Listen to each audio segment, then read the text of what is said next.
Market की report के मुताबिक कहा यह जा रहा है कि इंडिया की जो इकॉनमी है 2030 में सेकंड लार्जेस्ट बन जाएगी पूरी दुनिया में, जो कि एक बहुत बड़ी अचीवमेंट कहलाई जा रही है जिस हिसाब से भारत की इकॉनमी ग्रो कर रही है। और कहा भी जा रहा है कि वो ये टारगेट बहुत जल्दी अचीव कर जाएंगे कि वो 2030 में सुपर पावर्स बन जाएंगे, सुपर पावर की फहरिस्त में शामिल हो जाएंगे और सेकंड लार्जेस्ट इकॉनमी इंडिया होगी पूरी दुनिया में 2030 तक। और जो इंडिया की इकॉनमी है वो $9 ट्रिलियन के राउंड अबाउट हो जाए। दुनिया की थर्ड लार्जेस्ट इकोनॉमी इस वक्त न जापान है, न जर्मनी है, न फ्रांस है, न बरतानिया है, न कनाडा, न ऑस्ट्रेलिया, वो इंडिया है जी। ये नंबर 1 सबसे बड़ी इंडस्ट्री का मुल्क जो है वो चीन है, उसके बाद अमेरिका है, फिर आपका इंडिया का नंबर। Jammu and Kashmir Dubai's Emaar group to develop 5 lakh square feet shopping mall in Srinagar. Emaar group UAE के अंदर एक बुर्ज खलीफा बना हुआ है, एक बहुत बड़ी बिल्डिंग, यूएई की सबसे ऊंची तरीन बिल्डिंग और शायद दुनिया में ऊंची तरीन जो बिल्डिंग्स हैं उनमें शुमार होता है इस बुर्ज खलीफा का। बुर्ज खलीफा को जिस कंपनी ने बनाया था उसका नाम था इमार ग्रुप, जो कि दुनिया में और ख़ासतौर पर यूएई के अंदर ऊंची और बड़ी बड़ी बिल्डिंग्स बनाती है, बड़े शॉपिंग मॉल्स बनाती है। 5 लाख स्क्वायर फीट का वो श्रीनगर के अंदर वो बना। नमस्कार दोस्तों, स्वागत है आपका इंडियन प्राउड ऑफिशियल में। दोस्तों, हाल ही में आई एक इंटरनेशनल रिपोर्ट के मुताबिक भारत आने वाले कुछ सालों में यानी कि तकरीबन 2030 तक चीन, फ्रांस और जापान को पीछे छोड़कर दुनिया की दूसरी सबसे बड़ी इकोनॉमिक कंट्री बनने जा रहा है। जी हाँ दोस्तों, और इस ऊंचाई पर भारत की जीडीपी तकरीबन 8 से 9 ट्रिलियन डॉलर तक होने का अनुमान है और इस मुकाम पर भारत चीन और फ्रांस जैसी महासत्ताओं को पीछे छोड़ देगा और दूसरा नंबर हासिल कर लेगा। दोस्तों, अगर आपने हमारे चैनल को सब्सक्राइब नहीं किया है तो कृपया सब्सक्राइब कर लीजिए। Thank you so very much for watching this video. जी सर, मेरे आज के प्रोग्राम का बेसिकली सवाल ये है कि अगर बात करें हम इंडिया की तो एक रेटिंग एजेंसी है ISH मार्केट, उन्होंने एक रिपोर्ट शाया की है जिसके मुताबिक इंडिया की जो इकॉनमी है 2030 तक सेकंड लार्जेस्ट कंट्री इंडिया बन जाएगा इकॉनमी वाइज और उनकी जो इकॉनमी है 8 से 9 ट्रिलियन डॉलर्स तक की हो जाएगी। आप इसको कैसे देखते हैं सर? पहली चीज़ तो ये कि इंडिया की पॉपुलेशन जो है वो बहुत ज़्यादा है, ठीक है, और सेकंड चीज़ ये कि उन्होंने बहुत ज़्यादा एम्फेसाइज़ किया है अपनी सर्विसेज एक्सपोर्ट पे। इस टाइम करेंटली इंडिया की service export it's above $100 billion और उसके कंपैरिजन में पाकिस्तान की इट्स वेरी लो, मिनिमल।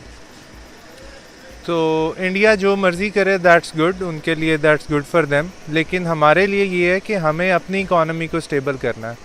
और देखें, जैसा इस वक्त वहाँ पे इकॉनमी पे काम हो रहा है तो ये वाकई नज़र भी आ रहा है कि वहाँ पे इस तरह वो होगा। और उसके अलावा अगर देखा जाए तो जो बांग्लादेश है वो भी उसका भी यही है कि 2030 तक वो भी पाकिस्तान से आगे जा रहा है। तो बांग्लादेश पे नहीं, वो मतलब कि ज़्यादा आगे जाएगा इस तरह, मतलब उसमें काफ़ी उनमें पोटेंशियल है। और जो हमारी इकॉनमी है वो तो आपके सामने ही है, जो टोटल जीडीपी है वो ऐसा ऐसा नीचे ही आ रहा है। पहले 310 पे था, अब आई थिंक 285 पे है हमारा। तो ये आपके सामने ही है अभी हमारी इकॉनमी कहाँ जा रही है, क्या हालात हैं। मुझे ये लगता है कि ना ये सारा डिपेंड कर रहा होता है आबादी पे, ठीक है, मतलब कि कंजम्पशन जो होती है ना वो आबादी पे डिपेंड कर रही होती है, ठीक है।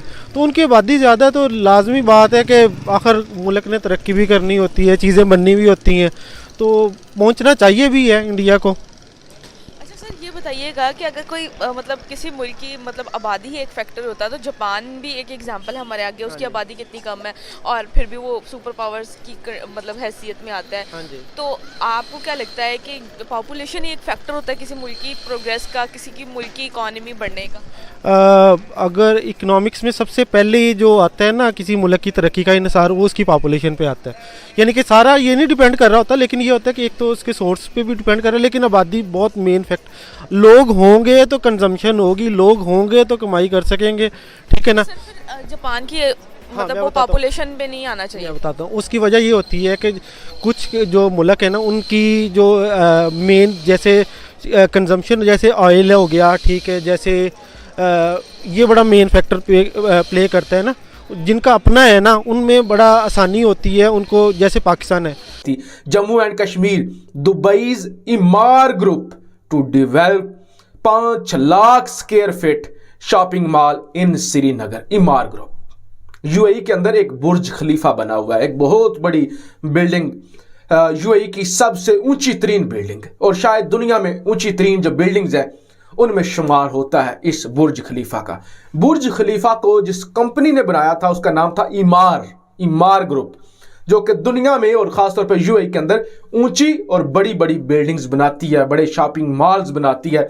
5 लाख स्क्वायर फीट का वो श्रीनगर के अंदर वो बनाने जा रहे हैं और इसके अंदर भी यूएई का लुलु ग्रुप, ये आप डीपी वर्ल्ड और ये इमार ग्रुप, तीनों यूएई के, एक ही मुल्क कोई दूसरा नहीं, तीनों यूएई के ये कश्मीरियों की कुर्बानियों को रायगा करने जा रहे हैं और भारत के कब्जे को मजबूत करने जा रहे हैं। मुझे समझ नहीं आती कि मवाजना अपने खित्ते के ममालिक से हम क्यों नहीं करते, हम बांग्लादेश से क्यों नहीं करते, हम इंडिया से क्यों नहीं करते, हम और दीगर ममालिक से क्यों नहीं करते। हम अपने जैसे ममालिक से मवाजना नहीं करते हैं। हाँ, हमारी हालत तो दुनिया की गुर्बत की सतह से बहुत नीचे, जो मुल्क बाकी रह गए हैं चंद एक, उनमें हम शामिल हो गए हैं।